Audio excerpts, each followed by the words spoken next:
রাসেল ভাইপারের মতো ফস করিয়া দরজাটা খুলে গেল।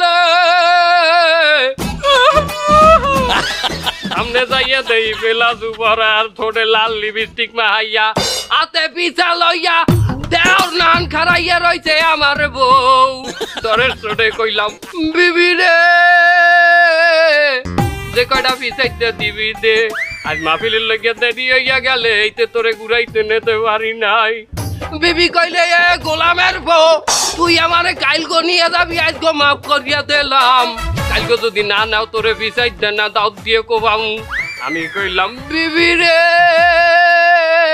হুজুর চালাই যান, বিয়ে হইবে মেলা, দাও দিয়ে কোক দিলে আইজ অগ্রিম দিয়ে দে, কারণ কাইলে আমার কলকাতায় মহফিল, এই মহফিলের বেটারা দেই আমার প্লেনের টিকিট বুক করিয়ে রাখছে, আমারে অগ্রিম টাকা দিয়ে রাখছে। এত তুই দেখছো এইটা আজ দেই তো তোরে আমি বেলা দুয়ার লাল লিপস্টিক কিনে দিলাম।